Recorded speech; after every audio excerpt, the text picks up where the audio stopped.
She is the assassin's creature, your grace. Hang her and be done, and let the whole sorry business die with her. Then tell the court, Craven, how a woman stabbed in the front through the blade that struck the Duke from behind. Explain the wound. I will wait, because I would sooner burn my own name to ash than stand aside and let any man in this room lay one finger upon her. Now go back with me. Go back to the night the blade first left its sheath, to a hall so bright it hurt the eyes, and to the woman no one in it had troubled to name. The great reception hall at Carlisle House blazed like the inside of a lantern. Every candelabra along the gilded walls had been lit, and the crystal of the chandelier threw the light back doubled, so that gold ran across silk and skin and mirror alike. 200 of the finest people in England moved through that light, and not one of them looked at the woman standing against the far pilaster, with a folded shawl over one arm and a painted fan held ready in her hand. Rosalind Vane had learned long ago how not to be looked at. She was a baronet's daughter, and her father's name had gone into the river with his debts 3 winters past. And now she was companion to the Dowager Lady Pruitt, which meant she carried the fan, and held the shawl, and stood where she was told to stand, and spoke when she was spoken to, and not before. Her gown was crimson, borrowed, 3 seasons out of fashion, cut for a taller woman, and taken in at the shoulders with pins she could feel against her skin. It was the brightest thing she owned, and she hated it, because bright things drew the eye, and the eye, when it found her, always looked disappointed. Do not slouch, the dowager had hissed at her in the carriage. You reflect upon me, girl, and I shall not be reflected upon poorly. Stand where I can find you, and do not speak to anyone above the rank of a footman. No, my lady, Rosalind had said, I never do. So she stood, and she watched, because watching cost nothing and no one could take it from her. And that was why she, alone in 200, saw the man who was going to die. He came through the crowd like a blade through water, and the crowd closed behind him without knowing it had parted. Tall, broad through the shoulder, chestnut hair gone almost auburn in the candlelight. A coat of deep sapphire velvet worked with gold braid. Everyone knew the Duke of Aldermere. Young, they said, and cold, and dreaded. What none of them knew, what only Rosalind would come to understand, was that inside the breast of that sapphire coat he carried a folded ledger of names, and that before the sun rose he meant to lay them before the crown and call it treason. He was a marked man walking through a golden room, and he did not know it, and she did. She saw it as one sees a wrong note in a familiar song. A footman near the eastern doors was not carrying a tray. His hands were empty, and his eyes were not on any glass or any guest, but on one blue coat crossing the floor. And as the Duke drew level with him, the footman's right hand slid up along his own left sleeve and drew out something thin and bright that was not part of any livery ever sewn. There was no time to cry out. A cry would have turned the wrong heads. There was only the distance and her body, and the plain arithmetic of the two. Rosalind dropped the shawl and the fan, and she ran. She did not remember crossing the floor. She remembered only that she reached the blue coat half a breath before the knife did, and that she turned as she came, so that when the blade arrived it did not find the Duke's back at all. It found her. It went in below her ribs on the left side, hard, and the whole hot length of it seemed to arrive before the pain did. And then the pain came, and the room tilted, and the candles smeared into long streaks of gold. The assassin wrenched the blade free. His hand caught in the front of her bodice as he pulled, and she caught it back, her fingers closing on his in blind animal instinct. And something came away in her fist, small and hard and cold, torn loose from a chain at his throat. She had no notion what it was. She held it anyway. She had nothing else to hold. Then hands were on her, and they were not the killer's hands. An arm came around her back and took her weight before she could fall, and a broad palm pressed flat and desperate over the wound in her side, and a voice that had never in its life pleaded for anything was pleading now, close to her ear. Look at me. You will look at me. What is your name? Tell me your name. Above her, so near she could feel the heat of his fury, the Duke had turned his head toward the eastern doors, and his face was a thing carved out of winter. Guests were screaming now. Somewhere a woman had fainted into the punch. The false footman was already gone through the doors he had come by, and the Duke's guards were only now understanding that they had failed.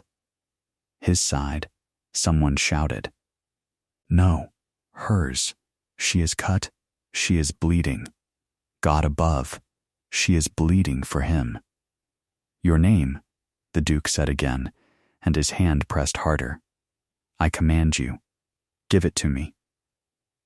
And here was the strangest thing, the thing he would turn over in his mind for 3 counties and 30 nights.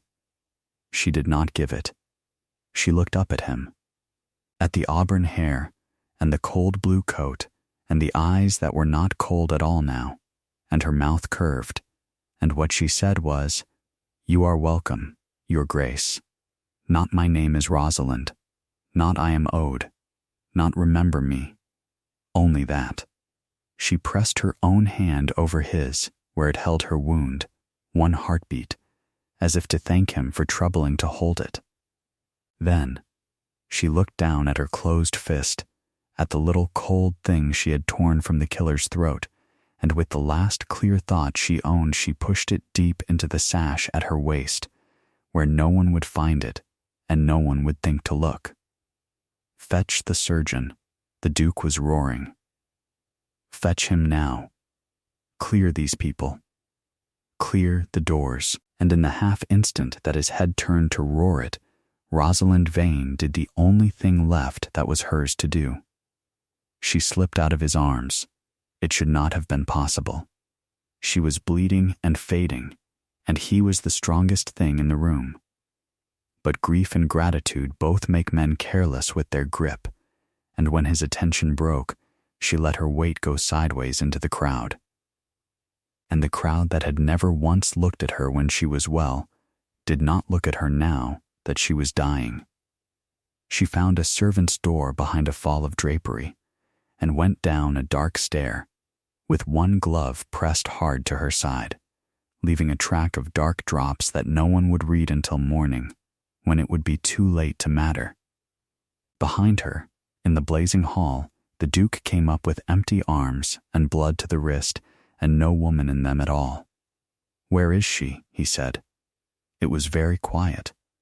It was more terrible than the roar had been. Where is she? She was here.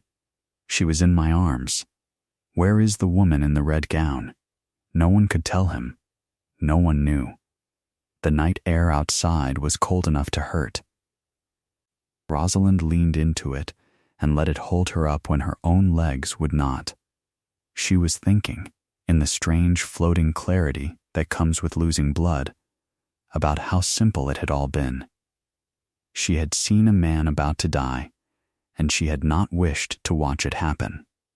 That was all. It was not courage. Courage was a thing that noble people had.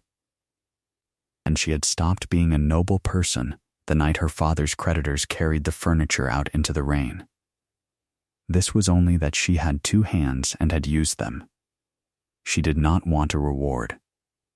The thought of one frightened her more than the wound did. A woman in her position who saved a duke and then stood in his hall with her palm out became, in the mouth of every gossip in London, a schemer who had cut herself for gold, and she had watched them destroy better women for less.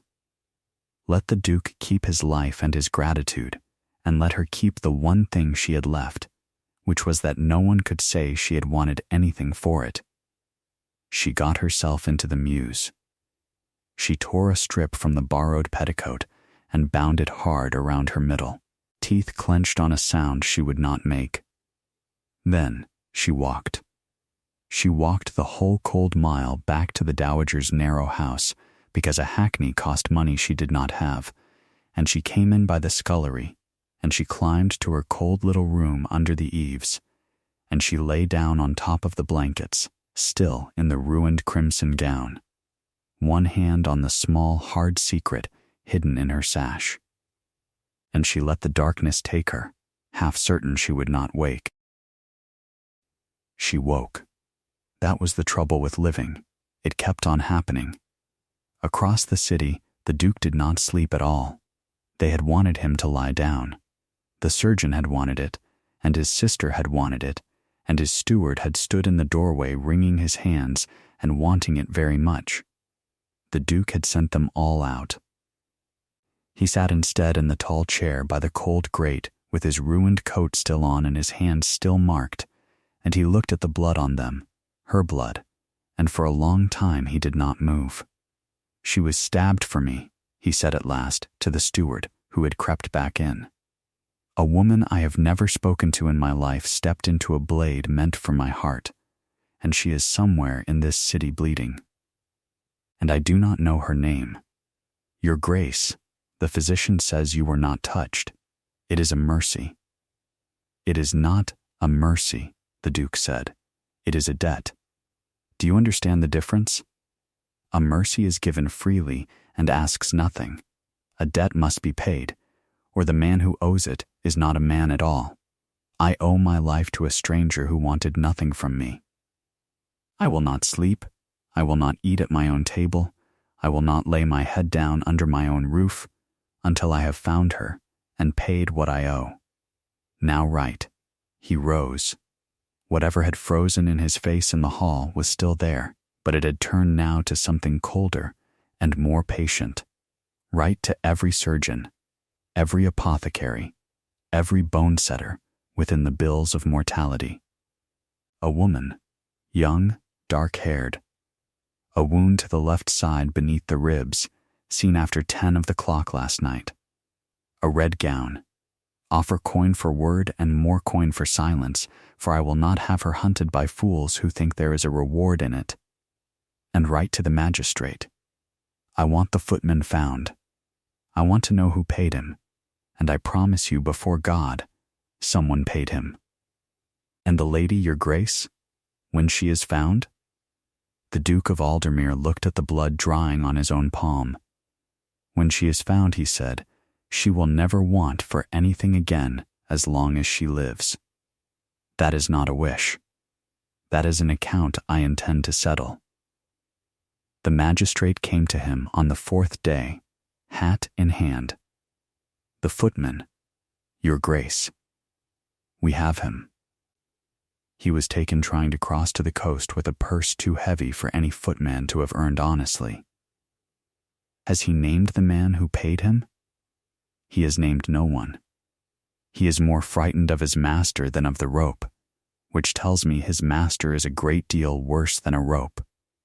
He says only that he was hired, and that the lady in red was no part of it, and that she ruined everything." "A man worse than a rope," the Duke repeated. "Then his master is a peer, or near enough to reach into a cell and stop a tongue. Ask yourself plainly what I was about to do, that a powerful man would kill to prevent, and you will have his name."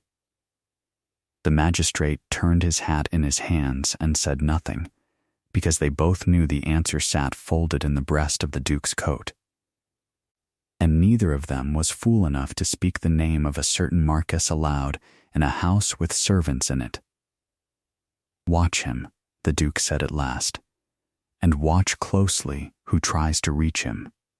The hand that reaches for that footman is the same hand that held the knife, and if that hand belongs to a man we cannot touch, your Grace, there is no such man," the Duke said. "There is only a man I have not yet reached. Find me the lady first." She was standing an arm's length from the blow. She may have seen what none of us saw. Finding her was harder than turning over 3 counties, though he turned those over too. The woman had left no name, no card, no maid, no carriage. She had gone into the crowd, and the crowd had swallowed her. And the only true fact he possessed was a color, red, and a color is a poor bloodhound. For 11 days the Duke's men knocked on doors and got nothing, because the one person in London who could have named her had decided that she would not. The Dowager Lady Pruitt had read the morning papers with her chocolate, and she had understood 2 things very quickly. She understood that the heroine of the hour, the mysterious lady in red, was the same drab creature who slept under her eaves and carried her fan. And she understood that if the Duke found that creature and took her up and made her a person of consequence, then Lady Pruitt would lose the best unpaid servant she had ever bullied and gain nothing at all. "You will not go out," she told Rosalind, who lay gray-faced in the attic. "You are ill. I have told the household you have a fever, which is near enough true. And should any person come asking after a young woman with a hurt, you were here all of last evening reading to me. Do you understand? You never went to Carlisle House. You have never in your life been to Carlisle House." "I was carrying your shawl at Carlisle House, my lady," Rosalind said. Her voice was thin, but it did not shake. "You stood beside me under the chandelier. I stood beside my companion, who is a nobody, and nobodies do not appear in newspapers." The dowager's mouth pinched. "Understand me, girl. If you breathe one word of this, I will turn you into the street with no character and no coin. And a woman with no character and a knife wound is a woman who will hang before the month is out. They will not call you a heroine. They will call you the accomplice who quarreled with her own hired men. Is that the ending you want?" And Rosalind, who had learned long ago how the world used women who reached above their station, said, "No, my lady," and turned her face to the wall, and kept her secret, and healed slowly and badly on thin broth in a cold room, and told herself every day that she wanted nothing, and did not let herself think about a broad warm palm pressed over her side, and a voice that had begged her to look at it. It was the surgeon who broke it in the end, not the dowager. A bone setter 3 streets over had a cousin who did piecework laundry for the Pruitt house, and the cousin had scrubbed a crimson gown that would not come clean of its dark stain no matter the lie, and the cousin liked coin, and coin was being offered, and so on the 12th day a plain, unmarked carriage stopped outside the dowager's narrow door, and the Duke himself climbed down from it. He did not send a footman. He knocked on the door with his own hand. "I am looking," he said to the terrified maid who opened it, "for a young woman who was hurt 12 nights ago. I have reason to believe she is under this roof. You will take me to her now, and you will be well rewarded, and if you lie to me, you will not. There is no such person here, your grace." The dowager had come sailing into the hall, all lace and outrage. "You honor my house, but you have been misled. My companion has a low fever, nothing more, a chill of the lungs, hardly fit to be seen by a duke." "Your companion," the Duke said, "a dull creature, plain, country stock. She has never been near Carlisle House in her life." "Then she will not object," the Duke said, "to telling me so herself." "Which stair?" He did not wait for the answer. Something in the set of the old woman's face had told him everything, and he was already moving up the narrow stair 2 at a time, the dowager's protests falling away behind him, along a mean little passage to a door at the end, and he pushed it open without knocking, because he had knocked enough for one lifetime, and he stopped. She was sitting up in the narrow bed by the cold window, wrapped in a shawl too thin for the season, her dark hair loose over one shoulder, and she was thinner than he remembered and paler than he liked, and she was, without any question at all, the woman from the hall. Their eyes met across the little room, and the Duke, who had turned over 3 counties and not slept for 12 nights, felt the whole hard knot of his search come undone in his chest all at once. "You," he said, "Your Grace." Rosalind drew the thin shawl closer, as if it could be armor. "You should not have come. There is nothing here for you. There is everything here for me. Do you know what I have done these 12 days? Slept in your own bed, I should hope, and thanked God for your skin." "I have not slept at all," the Duke said. "I have knocked on the door of every surgeon in London. I have offered a fortune for a color. I sat in a cold room with your blood on my hands, and I could not put it down, because a woman whose name I had never learned had spent her own life to keep mine, and then vanished before I could so much as learn her name." He came a step into the room. "Give it to me now. You would not before. You will now. Why?" She lifted her chin. "So you can write it in an account book and tick it off? I want nothing, Your Grace. That is the whole of it. I saw a man about to be murdered, and I had 2 hands. It was not a gift. Do not make it a debt." "It is a debt, whether you name it one or not," he said, "and I am not a man who leaves them unpaid. Your name." Downstairs the Dowager was shrilling something about her rights and her roof. Rosalind looked at the cold window and the gray street beyond it, and the whole small cage of her life, and she was so tired, and the Duke's eyes did not move from her face. "Rosalind," she said at last, "Rosalind Vane. My father was a baronet before the river took his fortune. There, now you have it, and you have paid me by knowing it, and you may go." "Rosalind Vane," the Duke repeated, as if he were learning a language. "No, I do not think I will go. Get your things, Miss Vane, such as they are. You are leaving this house. I most certainly am not. You are bleeding through your bandage as we speak, in a room with no fire, in the keeping of a woman who would let you die to spare herself a scandal. You will come to Aldermere, where there are fires in every grate and a physician who does not owe his cousin money, and you will heal, and you will let me discharge 1 particle of what I owe you, and then, if you still wish it, you may walk away from me, and I will not stop you. But I will not leave you here. On that I will not be moved. And when the whole of London says you have installed your mistress in the country," her voice was very quiet, "you are a duke. I am a companion with a stab wound and a borrowed gown. You know what they will call me. Let them call it what they like," he said. "I know what it is. Come."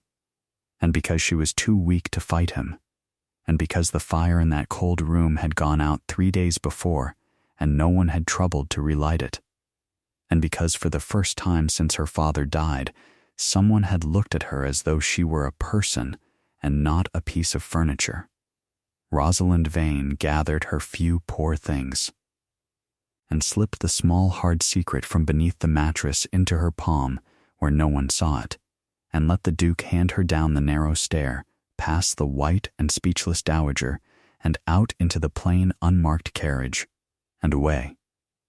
Aldermere was 2 days hard driving to the west, and it rose out of its park like something that had grown there, all warm honeystone and tall lit windows. And Rosalind, who had spent 3 years learning to expect nothing, had no idea what to do with a house that seemed glad to see her. Every hearth was lit. That was the first thing. She was carried, over her protests, to a set of rooms warmer than any place she had slept since childhood, and when she woke in the night frightened and feverish, there was always a fire burning gold in the grate. Banked and tended, and she understood only slowly that this was not the ordinary way of great houses, that the Duke had given an order, that the order was keep her warm, Keep the fever from taking her. Do not let the cold near her, whatever the cost in wood. His Grace says the fever likes the cold, the housekeeper told her, tucking a warmed brick against her feet. So there is to be no cold. Simple as that, miss. The fever came anyway, on the third night, hard enough that she lost all sense of where she was. She did not know it, but the Duke sat the whole of that night on a hard chair in the passage outside her door, coat off, listening to her breathe through 2 inches of oak, and he never went inside, because he had taken liberties enough with her life already. When the physician came out near dawn and said the fever had broken and she would live, the Duke said nothing at all. He only stood, put his coat back on, and walked away as if he had somewhere to be, and the physician, who had known him since he was a boy, pretended not to have seen his face. She healed. Slowly, and then less slowly. And as she healed, she began to learn the shape of the man whose house this was, and it was not the shape the newspapers drew. He did not visit her rooms. He was too careful of her name for that, though it was his own house. Instead, they met, once she could walk, in the long library, where a fire was always lit, and where he seemed always to be already sitting when she arrived, as if by accident. With some paper in his hand he was not truly reading. "You need not entertain me, Your Grace," she told him the first time. "I know I am a duty. You may discharge me from a distance. Is that what you think you are?" He did not make it a question. "I think I am a debt in a chair by your fire, and I think you are an honorable man who cannot rest until the account balances. I do not fault you for it. But you need not sit with the account and make conversation." The Duke was quiet a moment. Then he said, "Do you read Cowper?" "What?" "Cowper, the poet. You had a book of his in that dreadful little room, the only book in it, and it was worn soft at the corners, which means you read it and did not merely own it. I had them put a copy by your place at the table. I wondered if you had noticed." She had noticed. She had turned the small clean book over in her hands and not understood why the sight of it had made her throat close. "I noticed," she said. "You need not have." "I am beginning to find," the Duke said, "that a great many of the things I do for you are things I need not have done, and that I do them anyway, and that this is a novel condition for me, and I have not yet decided whether I like it." He set down the paper he was not reading. "I do not think you are a debt in a chair, Miss Vane. I thought so 12 days into the search. I have not thought so for some time now. I find I cannot say precisely when it changed." Rosalind looked into the fire, because it was safer than looking at him. "You should not say such things to me." "Why not?" "Because I will begin to believe them, and then you will pay your debt and marry some pale heiress with 40,000 pounds, and I will have believed them for nothing." She folded her hands, thumb pressed flat against thumb, hard, so that he would not see what the words cost. "I have learned not to believe kind things said to me in warm rooms, Your Grace. They are only ever true until the fire goes out." He did not answer that quickly. When he did, his voice had changed. "The fire," said the Duke, "does not go out in this house. I have given orders." They went on so, day upon day, and the not touching between them grew until it filled the rooms they sat in. He learned that she took her tea strong and without sugar, because sugar was a thing she could not afford, and had taught herself to despise rather than miss, and after that her tea came strong and unsweetened without her asking.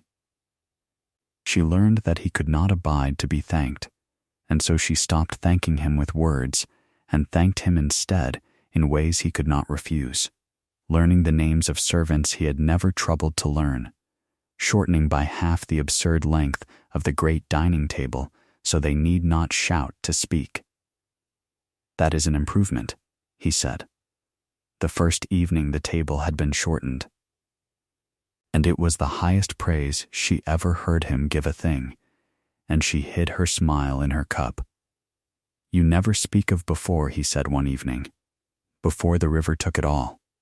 I find I want to know, and I cannot think how to ask without trespassing. There is little to know. We were comfortable, and then we were not. My father signed papers he did not understand, and the men who did understand them carried the chairs out into the rain while I watched from the window.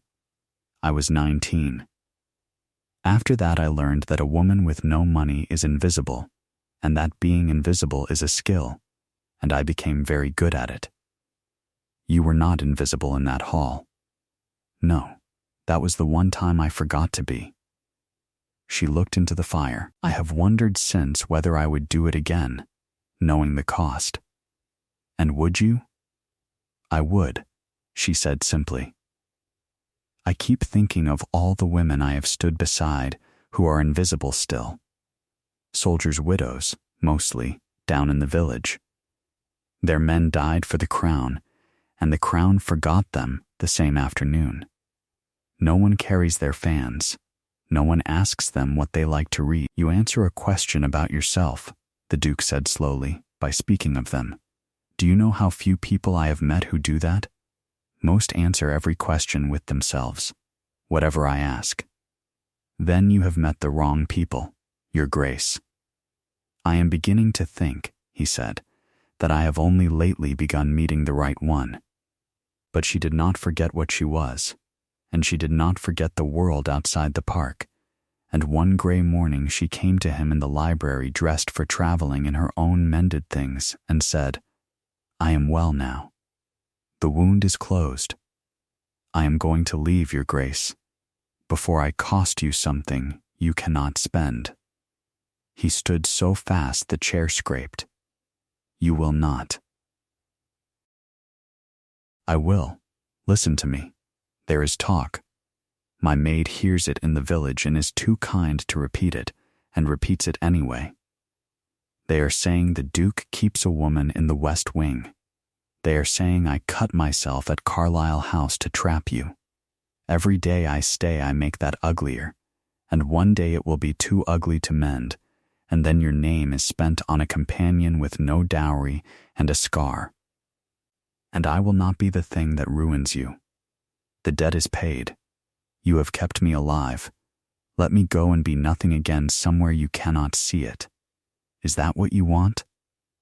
He had come around the table. He was close now, closer than he had ever let himself stand, near enough that she had to tip her head back to hold his eyes. "Tell me plainly that you want to go, and mean it, and I will have the carriage brought round myself. But do not tell me you are going to spare my name. My name is mine to spend. Tell me the true thing." "The true thing," she whispered, "is not a thing a woman in my position is permitted to say to a man in yours." For one moment, his hand lifted. She felt rather than saw it come toward her face, the heat of it a breath from her cheek, and she stopped breathing, and he stopped, his palm hanging in the golden air, a hair's breadth from her skin, and she counted it without meaning to.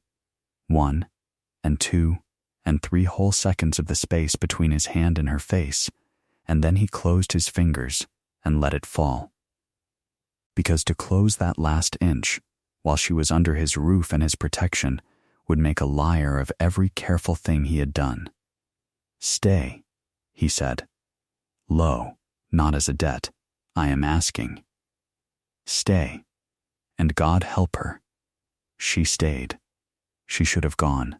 She saw that afterward, because while the Duke was learning that he could not close the last inch between his hand and her face, another man had been learning her name, and he had very different plans for it.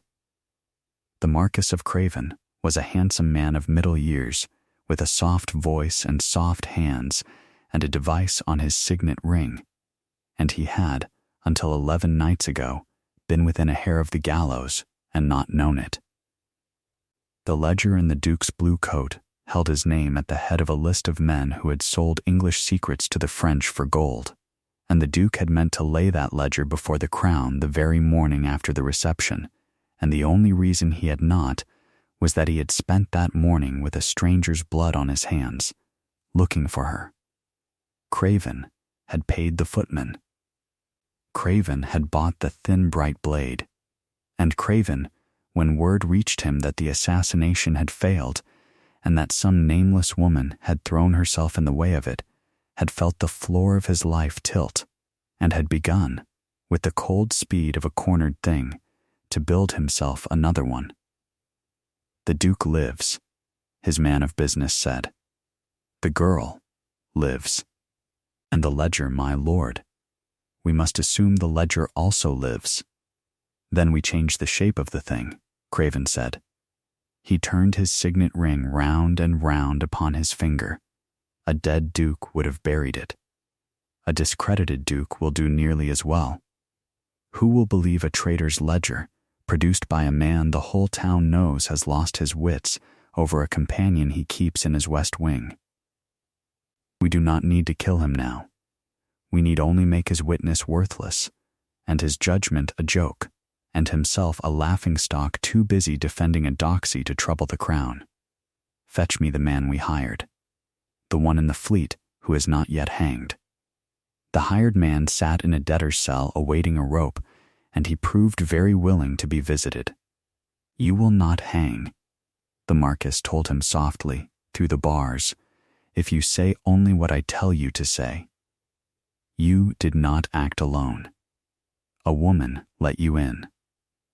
The woman in the red gown was no rescuer at all, but your own confederate, who lost her nerve at the last and took the blade by mischance, quarreling with you over the striking of it. And now she hides in the Duke's own house," the prisoner said, understanding his part quickly, for his neck depended on it, laughing at the both of us. "Now she hides in the Duke's own house," the Marquis agreed, "and you will swear it before a magistrate, and you will keep your worthless life. Refuse me, and I will see you hanged tomorrow, and her the day after. Do we understand one another?" "We do, my lord. God help me, we do." Craven had a letter forged, a fine cramped hand on good paper, a letter of hire, and he had it signed with the name Rosalind Vane, and he swore an affidavit before a magistrate he owned that this same Rosalind Vane, companion, of no family and less fortune, had conspired in the attempted murder of a peer of the realm. And then, because a lie is only as strong as the room it is told, he came himself to Aldermere, all soft concern, ostensibly to congratulate the Duke on his deliverance. Rosalind was crossing the gallery above the great hall when she heard the soft voice below, and something in it stopped her feet. She did not go down. She stood behind the carved rail in the shadow where the candlelight did not reach, and she listened, and she heard only half of it. The half that mattered. A delicate matter, Aldermere, and I bring it as a friend. The man is taken, you know, the footman. And he has talked. He names a woman. He names the woman under your own roof. A pause, soft as a cat's foot. There is a letter in her hand. There is my sworn word before the magistrate. I would spare you this, truly I would, but it will come to the assize whether I will it or no, and better you hear the shape of it from a friend than from the mob. They will say she was his accomplice. They will say she took the wound by mischance, quarreling with her own hireling. They will hang her, Aldermere, and every word of your treason ledger will hang beside her as the ravings of a man besotted with a murderess. Give her up. Let the law take her. Save yourself. Rosalind did not hear the Duke's answer. She had already turned away, one hand pressed to the wall, because the gallery had begun to swim. They would hang her. And worse, far worse, the man who had saved his life would be made a fool and a liar before the whole crown for having sheltered her, And the treason he carried in his coat? The true thing. The thing that mattered would die as a joke because of her. Every fear she had named in the cold attic had come true, and put on a fine coat and walked into the Duke's own hall. She knew what she had to do. She had done it once already. A woman who was not there could not be hanged, and a duke defending an empty room could turn back to his ledger and his crown and his life. She would vanish again. She would take the road in the dark as she had taken it before, and this time she would not stop. She was at the door of her rooms, a bundle already half made, her hands shaking when she stopped. Because vanishing had a cost she had not counted the first time, when she had been only a stranger to him. If she ran now, the letter stood. The affidavit stood. The false footman's story stood, unanswered, and a story no one answers becomes the truth. She would not be saving the Duke by running. She would be handing the Marquis a fugitive, which is only a confession that walks. They would say she fled because she was guilty. They would hang her in her absence and hang his good name with hers. And she would spend whatever life she had left knowing she had run from the one fight that was worth the staying. And there was the small, hard thing in her sash. She took it out. She had carried it 11 nights and 3 counties and never once looked at it in the light. She looked at it now. It was a signet, torn from a chain, gold worn smooth, and cut into its face was a device, a mailed fist gripping a broken sword, and she did not know whose arms those were. But she knew one thing with a cold and rising certainty. The man who had held the knife had worn another man's badge at his throat. Servants did not carry the seals of great houses. Only the master of a house carried that. She had torn it from the killer, and the killer had torn it, in turn, from whoever had paid him. She did not run. She sat down on the edge of the bed with the small gold token in her palm, and she made herself think, as she had once thought in the mews with a glove pressed to her side, cold and clear and unhurried. And when the plan came, it frightened her more than the knife had. But she did not put it down. That night she went to the library, and the Duke rose when she came in, and she saw at once that Craven's poison had already reached him, because his face was carved out of winter again, and he was holding himself very still. "You have heard," she said. "I have heard a great deal of filth from a man I have long wished to see hang," the Duke said. "I do not believe one word of it." "You should sit down," Rosalind said, "because I am going to ask you to believe a great deal more, and then I mean to ask you to help me hang him with it." She opened her hand. The little gold seal lay in her palm, catching the firelight. "I tore this from the man who stabbed me," she said. "He wore it on a chain at his throat under the livery. I did not know what it was. I have carried it 11 nights. I only understood this afternoon when I heard a soft voice in your hall, whose arms these are. A mailed fist, a broken sword. Tell me I am wrong, your grace. Tell me that is not the badge of the House of Craven." The Duke took the seal from her palm as though it might burn him. He turned it to the light, and the winter went out of his face, and something far more dangerous came into it. "It is Craven's own signet," he said, very softly. "The paymaster's seal. He gave it to his creature as a token of good faith, no doubt, and never dreamed the man would lose it in a struggle he was meant to win." He looked up at her. "Rosalind, do you understand what you are holding? This is the one thing his forged letter cannot answer.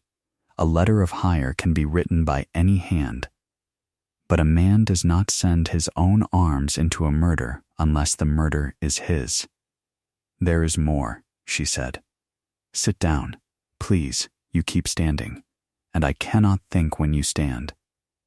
He sat, she stood, which was new between them. and she told him the plan, the whole cold, clear shape of it, and as she talked the fire cracked in the grate, and the Duke watched her the whole time as though he had never in his life seen anything he wanted to look at half so much. He has sworn his affidavit at the assize, she finished. Then let it go to the assize. Do not spirit me away. Do not pay the magistrate. Let him call me an accomplice in open court, before the whole county, with his hand on the book, and let him think you are a fool besotted enough to bring me there to be taken. And then we will answer him, not with your word, which they will call the raving of a besotted man, not with your ledger alone, which they will call a forgery to match his. We answer him with my body and his own gold. Will you do it? It means putting me in a dock, your grace, with a rope waiting. If it fails, I hang. And if I refuse, then I run tonight, and you are a laughing stock forever, and I would rather hang. The Duke stood, after all, because some things cannot be said sitting down. I have spent my whole life, he said, being the most powerful man in every room I entered, and I have never once, until this hour, been proud to stand in a room with someone. Yes, we will do it your way. But hear me, Rosalind Vane. If it goes wrong, if that rope comes near you, I will burn my own name to the ground before I let it take you. Let that be clear between us before we begin. The assize hall was packed to the rafters on the day of it. Word had run through 3 counties, the Duke's murderess, the companion who had trapped a peer, and they had come to see her hang, the same faces, or faces near enough, that had filled the Golden Hall at Carlisle House and not troubled to look at her. She stood in the dock in a plain dark gown, her chin level, her hands folded with the thumbs pressed flat, and she shed no tears, and the room hated her a little for not weeping. The Marquis gave his evidence first, soft and grieved and perfect. He had discovered the plot, he said, only after the fact. He had wrestled with his conscience. He produced the letter of hire in her hand. He produced his sworn affidavit.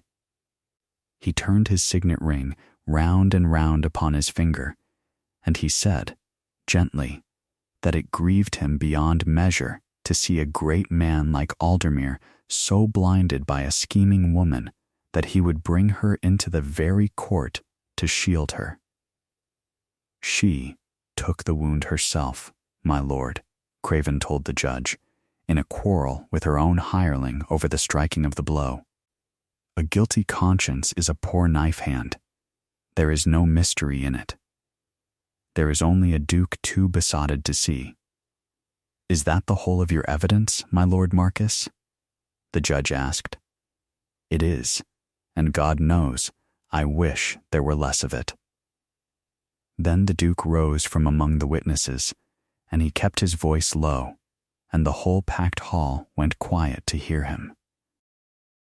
Then, with the court's leave, he said, I will call the surgeon who dressed the wound. The surgeon was an old man with no love of dukes or marquises and a great love of being right. He took the book, and he stated his name, and the Duke asked him one question. You examined the wound in Miss Vane's side, the night of the reception, and again in the weeks after. Tell the court, from the wound itself, where the blade came from, not who held it. The wound. Which way did the steel enter? From the front, the surgeon said. Below the ribs on the left, angled up and inward, entering clean from the front of the body and never near the back. I have dressed 100 such. There is no mistaking it. The blade came at her face on, and she turned into it. Is it possible, the Duke asked, for a person striking a blow at another, from behind, to receive that same wound in the front by mischance, as the Marquis has sworn? It is not possible, the surgeon said flatly. A person who quarrels with a knife she herself is wielding does not take it clean in the front, angled up beneath her own ribs, standing square. Only one thing makes that wound. She stood in front of a man, facing the blade, and let it take her instead of him. I would stake my license on it. I have staked it. Coming here. A murmur went through the hall like wind through wheat. The wound entered from the front, the Duke said, turning now to the judge, to the room, to all of them. She could not have thrown a blade that struck me from behind. She could only have done what 100 of you saw her do and chose to forget. She stood between the knife and my heart, facing it, and she took it, and she asked no reward, and she vanished rather than be thanked. That is your accomplice. That is your scheming woman. The wound in her body is the whole of my defense, and it is written in a hand no forger owns. Craven was on his feet. A wound proves nothing but that she was clumsy in the— I have not finished, the Duke said. Miss Vane. If you would. And Rosalind Vane, from the dock, opened her hand. When the man stabbed me, she said, and her voice was not loud, but it carried into every corner of that silent hall. His hand caught in my bodice as he pulled the blade free, and I caught his hand in return. And this came away in my fist. I did not know what it was. I have carried it since. I asked the court to look at the device cut into its face. A mailed fist. A broken sword. She held it up so the light ran along the gold. I am a companion of no family. I do not know the arms of great houses. Perhaps someone in this room might tell the court whose seal this is. Perhaps the gentleman who keeps turning that very ring upon his finger might tell us, since it seems to match the empty chain at his own throat. Every eye in the hall went to the Marquess of Craven's hand, where a signet ring turned and had suddenly gone still. A common enough device, Craven said. His soft voice had a crack in it now. Any man might. It is the badge of the House of Craven, said the judge, who had risen from his seat to see, and I have known it 40 years, and there is not another like it in England. The man you paid wore your own seal at his throat, the Duke said. He tore it loose in the struggle and never knew he had lost it, and she has carried your guilt in her sash for 11 nights while you swore her life away. Bring in the prisoner. They brought in the false footman from his cell, gray and shaking, and the sight of him changed everything, because a hired man will keep faith with the master who protects him, and not one breath longer. He looked at the Marquess in his fine coat, and he understood in an instant that Craven had come to this court to hang him beside the girl and walk away clean, and whatever loyalty a purse had bought curdled in him on the spot. He paid me, the footman said, and pointed, and his voice broke high. The Marquess. Craven. He gave me the blade and the gold and the seal for a token, so his own man in the house would know me, and he said the Duke would be dead before the dancing, and no one the wiser. She was no part of it. I never saw her till she was in front of me. She ruined the whole of it, throwing herself in like that, and he has left me to swing for it, so let him swing. It was Craven. It was always Craven. The hall erupted, and into the noise, quietly, the Duke drew from his breast the folded ledger he had carried since the night of the reception, and he laid it open before the judge, name by name, sum by sum, the whole account of English secrets sold abroad with the Marquise's name at its head, and he read it last, when the room was already turned. So that treason landed not as the raving of a besotted man, but as the plain last nail in a coffin the court had already built. He did not send an assassin to me over a quarrel of honor, the Duke said. He sent one because I held this, and meant to lay it before the crown the following morning, and he knew it. Murder to bury treason. And when the murder failed, he tried to hang the woman who foiled it, and call me a fool for loving her, so that the treason might die as a scandal. It very nearly worked. It was undone by a companion of no fortune who would not run, and who is worth more than every titled soul in this room, myself first among them. The Marquis was taken from the assize hall in irons, his soft voice gone entirely. And he did not turn and turn his ring again, because they took the ring. The false footman was granted his life for the naming of his master. The forged letter was burned before the court, and the judge, before he rose, ordered the record to show that Rosalind Vane, daughter of a baronet, had been falsely accused, wholly cleared, and that her family's name, which the river had taken with her father's fortune, was restored to her whole and unstained, to hold and to carry as she saw fit. As for the dowager, who had sat in the second row hoping to see her drab companion hang and be spared the awkwardness of ever explaining the newspapers, she found the Duke's cold eye upon her as she tried to slip out, and she found that her invitations, thereafter, went unanswered by every house that mattered, and that a woman who would let another die to spare herself a scandal is in the end spared nothing at all. They did not speak in the crush of the hall. There were too many hands reaching, too many voices that had hated her an hour before and loved her now, and Rosalind bore it with her chin level and her thumbs pressed flat. It was only when the Duke had got her clear, out into the cold, bright yard where the carriage waited, that he stopped and turned her toward him by the shoulders and did the thing that made 100 people in the doorway gasp. The Duke went down, not on one knee, as a man goes down to be gallant, on both, in the mud of the assize yard, in his fine coat, before the whole staring county. The most powerful man in 3 counties knelt at the feet of a baronet's ruined daughter and looked up at her. "Get up," she said, low and horrified. "Your Grace, people are watching. Get up, you must not. Let them watch. I have knelt to no one in my life, not to the crown itself, and I will kneel here until you have heard me." His hands had taken hers, and they were not steady. "I told you once it was a debt. I told myself so for 12 days and 12 nights. Because a debt was a thing I understood, and what I truly felt was a thing I did not. It was never a debt, Rosalind. I searched 3 counties for you, not because I owed you my life, but for I could not draw a full breath from the moment you slipped out of my arms until the moment I found you in that cold little room. I kept the fires lit because I could not bear the thought of you cold. I could not close the last inch to your face because I could not bear to do it while you were beholden to me and could not freely say no.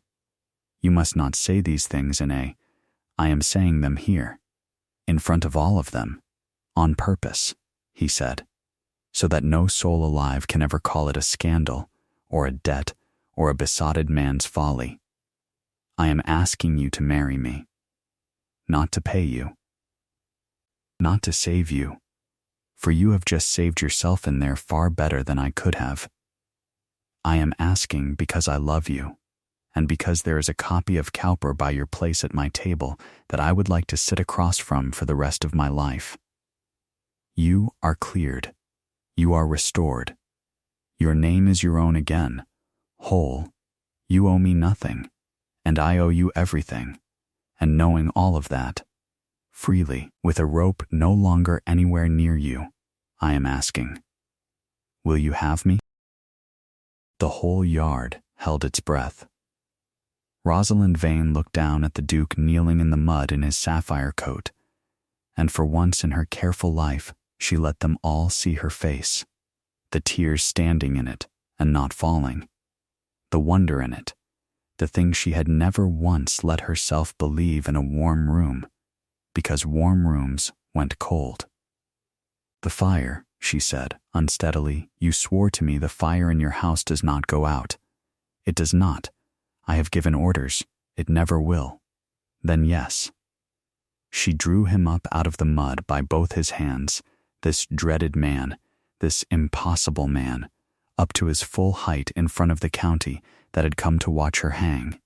Yes, I will have you. I have chosen it, freely, with no rope and no debt and nothing owed. I choose you. And she said it again, softer, only for him. I chose you the moment I saw the knife, and did not think. I only did not have the words for it until now. He did not kiss her there. He was still, at the bottom of everything, a man who guarded her name like his own life. But he pressed her hands to his chest over the place where the ledger had ridden all those nights, over his heart, and he held them there, and that was answer enough for the county, and more than enough for her. 1 year later, there was a woman who poured her own tea. She did it every morning in the small warm parlor at Aldermere that caught the first sun, a strong cup, no sugar. And if a duke happened to be sitting across from her with a book of Cowper open and unread in his hand, watching her do it as though it were the finest entertainment in England, that was his own affair. Spring had come up green over the park. Every hearth in the house was lit, because the Duke had given an order the day he brought her home and had never once rescinded it. And the fire did not go out. The crimson gown hung framed on the wall of her private sitting room, the dark stain and all, not hidden and not mourned, only kept, because she would not pretend the night had not happened, and neither would he. And the little gold signet she had carried in her sash for 11 nights, the mailed fist and the broken sword, that she had not kept.